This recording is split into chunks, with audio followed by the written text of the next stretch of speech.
Hello and welcome back.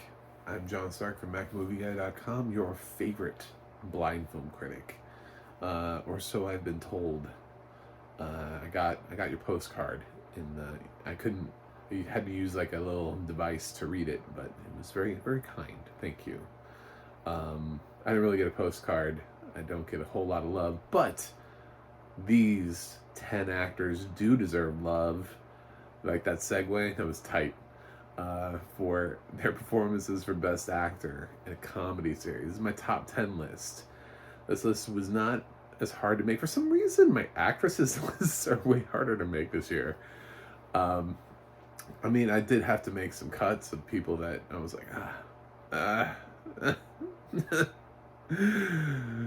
to get here. But this was tough, but not nearly as tough as some other categories were.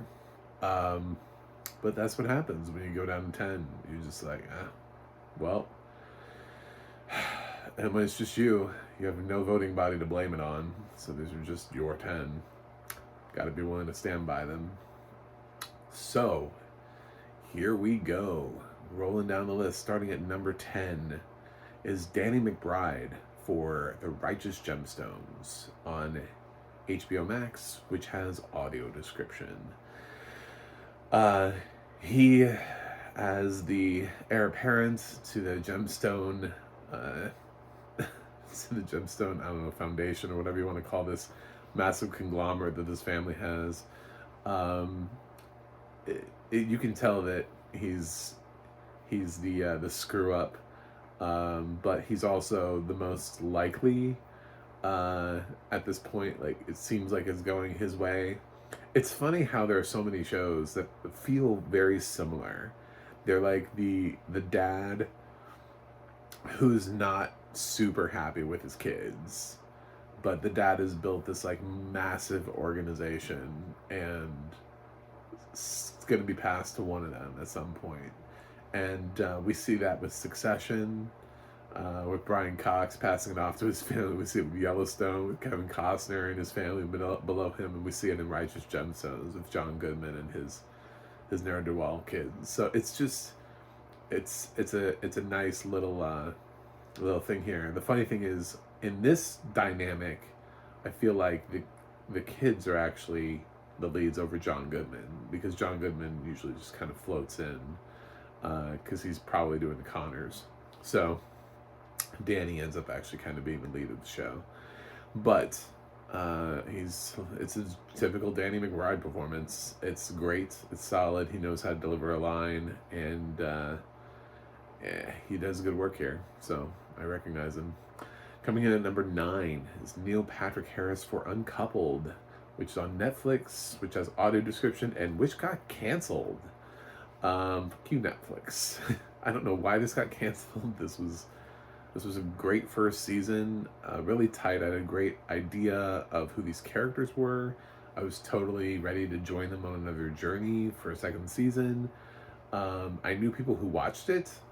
I was a little bit behind in my TV show watching, because I usually am. There are like 1,000 shows, so I got to it a little bit late, but I already saw on my own social media people were just talking about the show, and they're like, oh my god, I love Uncoupled.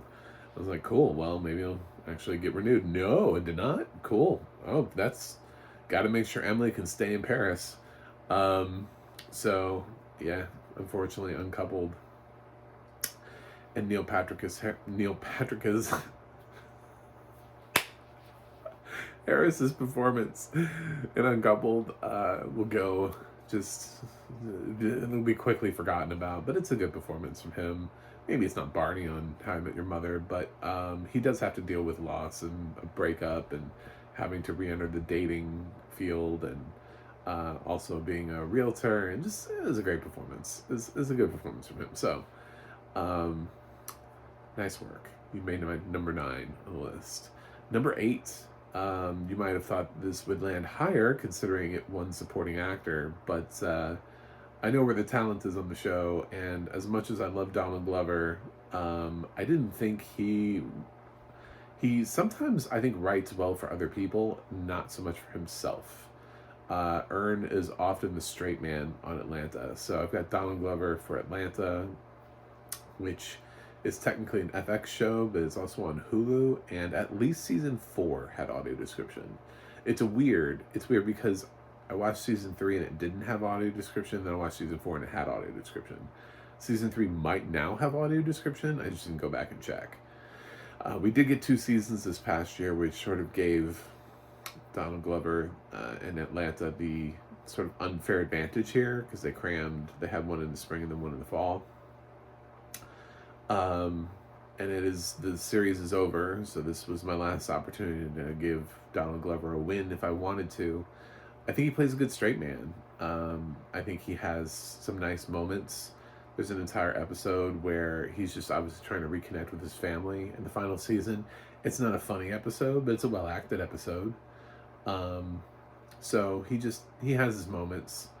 I think I rewarded him more as a writer for the comedy series, because that goofy episode, that was probably the best singular episode of TV, at least of the sitcoms that I saw of any.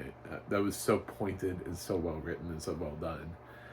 But he just doesn't write the content for himself. He'll write it for his supporting cast. But I think he always has to be the straight guy in the room, always looking at other people, with the solid side eye. And often those performances just go a little under-recognized. So here's number 8.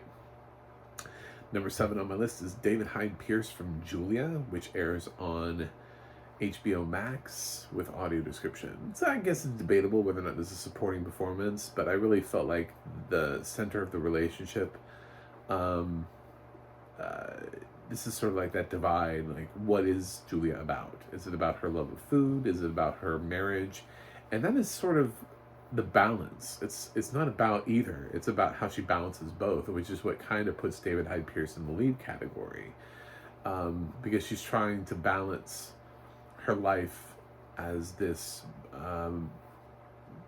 rising star TV chef on PBS that everybody loves, and she's writing books, and but she also is really committed to her marriage, and David Hyde Pierce is really committed to her, and it's just a lovely performance from him.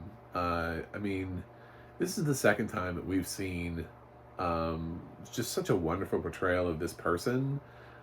Stanley Tucci did a great job in Julia, and he must have been a really nice guy, because every time he's presented in any sort of medium, he's just like a nice warm hug, like a human being person that just comes in and just I mean, he's so supportive, just unrelentingly supportive, very kind, very genial, everything. And I didn't feel like this was a Niles Crane performance for me. I didn't feel like David was ever trying to milk something for a joke, and it was nice to see him back. So made my list. Coming at number 6, might feel a little low, but I don't ever really know what to do with these guys, because I feel like I can't ever put them at number 1, because I can't ever pick one. So they're always going to float somewhere below my number 1 list, because how do you pick one? They should be allowed to be co-nominees. I bet if they were nominated together as like a singular entity, they would win things. But I think part of the reason they never win is because they're nominated separately. So my number 6 is Steve Martin from Only Murders in the Building, which is on Hulu, which has audio description. Obviously, Steve had much more of a focus in season 1, because he was actually dating the, I guess the spoiler, just in case you've never watched Only Murders in the Building. And in the second season, there was a little bit less of that. He did get some comedic gold when his show got revived, and he was like this geriatric version of his old self, and they kept finding like different ways to make him sound less and less cool, so yeah, that was it was a good performance, and he always has a great way of bringing comedy to any moment. But at the same time, so does my number 5, Martin Short from Only Murders in the Building. Same show, same audio description. Um, I just, how do you choose? Um, and here, Martin has a side story where he's trying to reconnect with his son and the family, and he's trying to prove that he's more reliable. And it's a great side story too. And they're both fantastic actors, and they work so well off of each other. And part of the magic of Only Murders in the Building is the casting of these two. If it had just been one and then somebody else, I don't know that the magic would be there. It has to be the right person. And these two have worked together for so long, that's the charm of the series, is how they just bounce back and forth. It's amazing how Selena Gomez is even able to keep up with them. Because I bet on set, I know there's so many just cut scenes where they improvise something that was really funny and we never got to see it. If it's sad because we don't have DVDs anymore of these things, and I bet if there was a DVD of Only Murders in the Building, it would just be full of outtakes from these two. So yeah, but I can't. So it's sad because I can never put them at number 1 because I can never do it separately. I would have to do it as a conjoined performance, but they're two different people. It's very weird. They're not the Coen brothers, I can't just say the Coen brothers. So maybe one day I'll just give in and tie them at number 1, but for right now I don't know what to do with them because I can't split them up.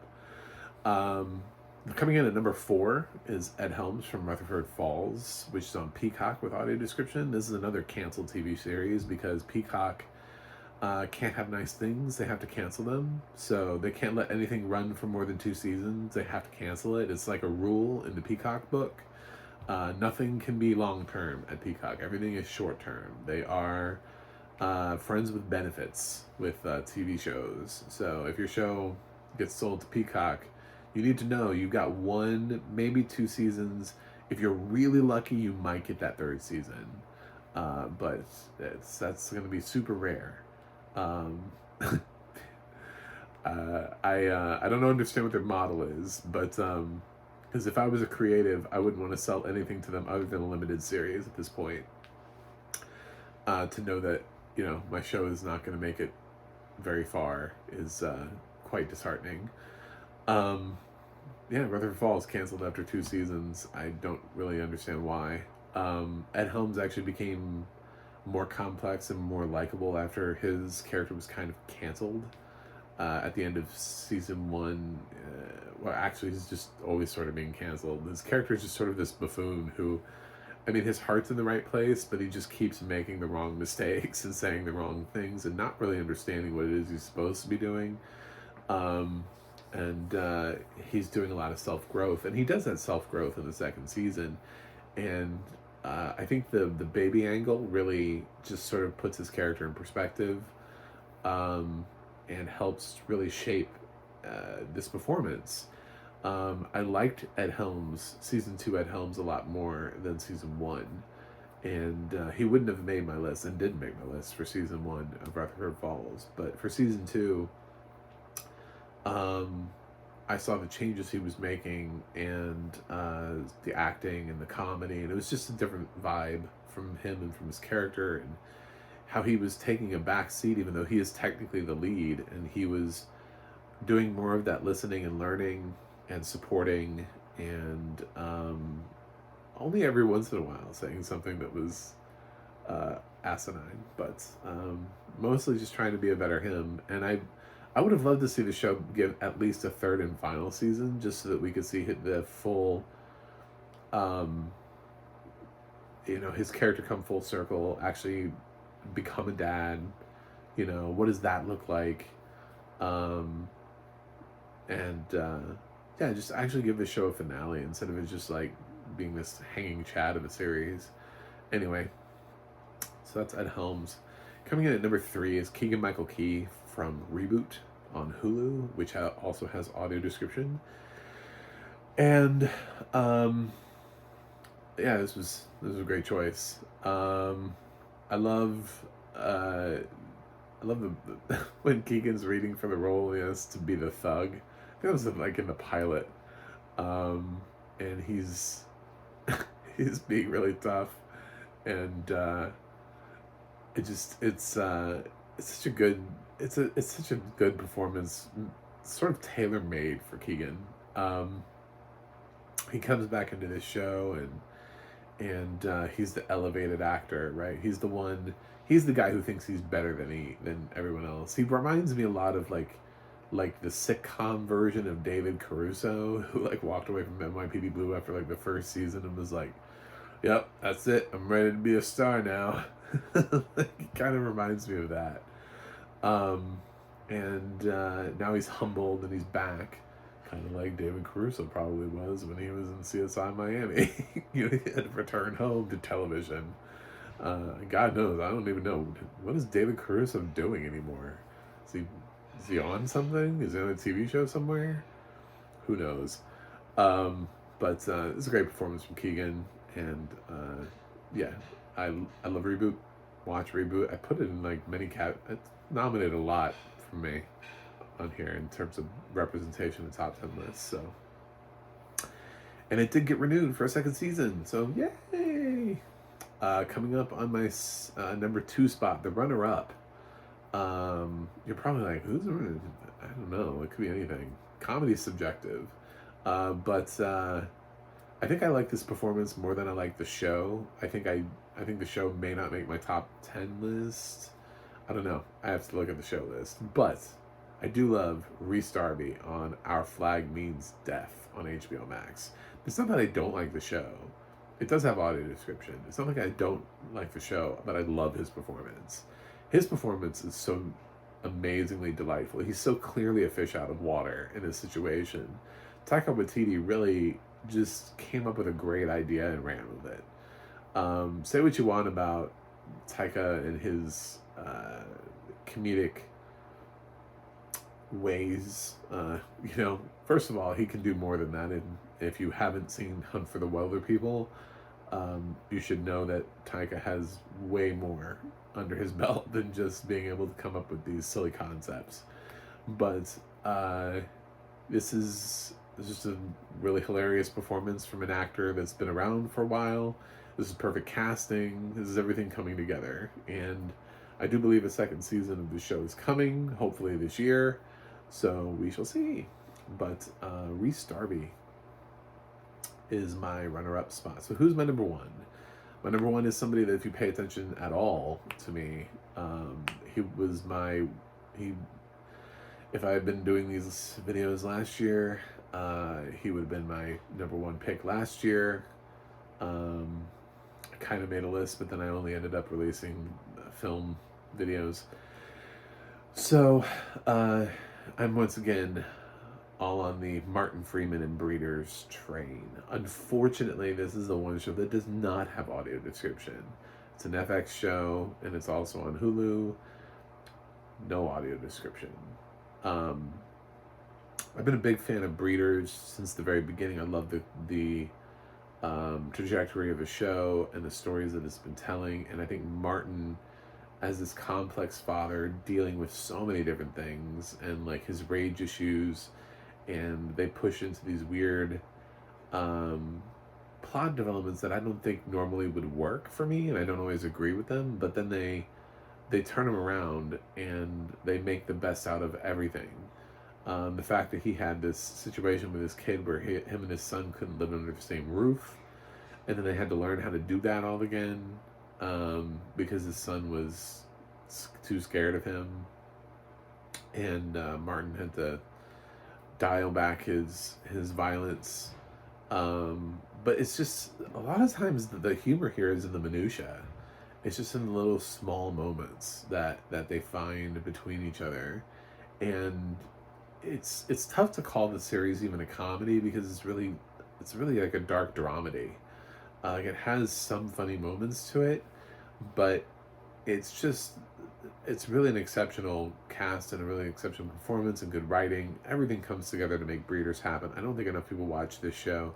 I wish it could get nominated for some Emmys, but I realize asking people to do that in like the 4th season is just unreal at this point. So, anyway, he's my pick for Best Actor in a comedy series. So running that down so far, Best Actor was Martin Freeman for Breeders. Best Actress was Jean Smart for Hacks. Best Supporting Actor was Brian Tyree Henry for Atlanta. Best Supporting Actress was Janelle James for Abbott Elementary. And Best Ensemble is Abbott Elementary. So, what does that mean for my next category? Best Comedy Series.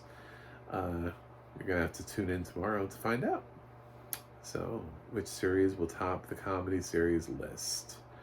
Will it be one of those shows? Will it be something else? Who knows? So, anyway, thanks for watching. Thanks for tuning in. Thanks for subscribing. If you haven't clicked that subscribe button yet, please do. I've got like 87 children to feed. You guys don't even know. The struggle is real. Yeah, I will have another list for you tomorrow. I like celebrating things. This is what I like to do. Talk about things that are good. So, that's it. I will see you on the other side.